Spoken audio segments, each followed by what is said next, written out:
Present by Naresh Pancholi official. ए सुनना काए अब बड़ बेरा हो गए हैं तो मैं जात हूँ। अरे सुन तो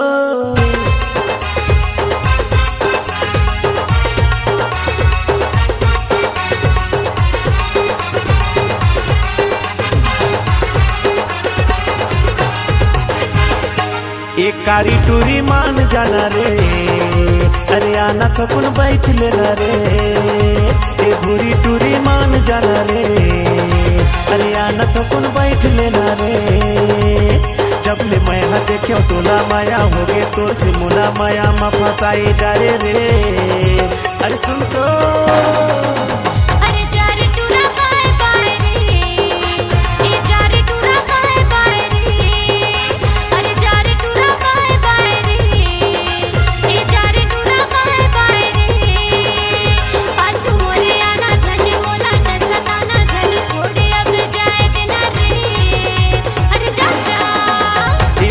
टूरी मान जाना रे, अरे आना तो कुन बैठ लेना रे। ये कॉलेज वाली मान जाना रे, अरे आना तो कुन बैठ लेना रे।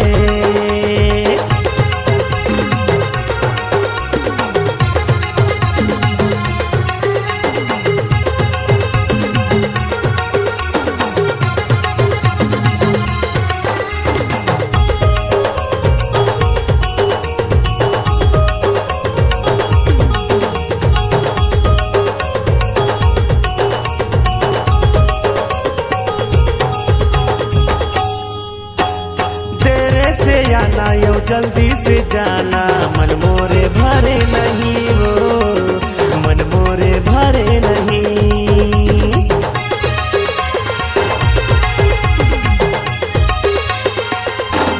हाँ ये वो दीवानी बन जा मोरे रानी, तोर बिन एक पल नहीं कटे वो, तोर बिन एक पल नहीं कटे।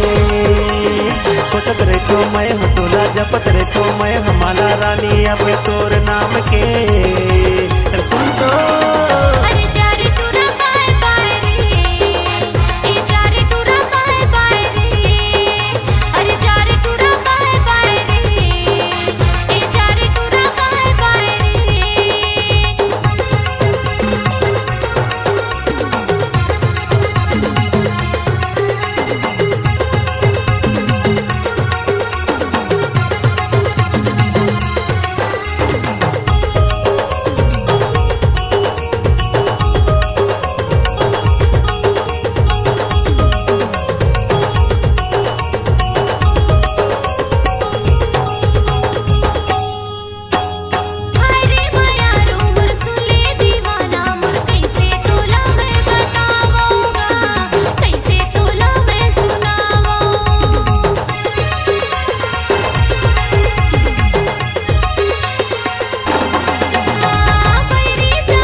टूरी मान जाना रे, अरे आना तो कुन बैठ लेना रे।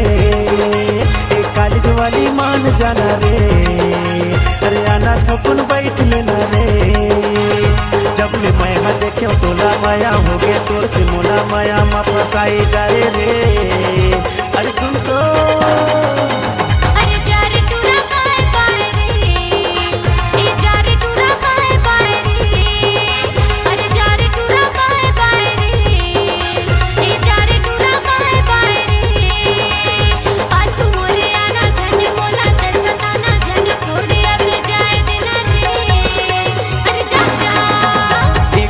टूरी मान जाना रे, अरे आना तो कुन बैठ लेना रे।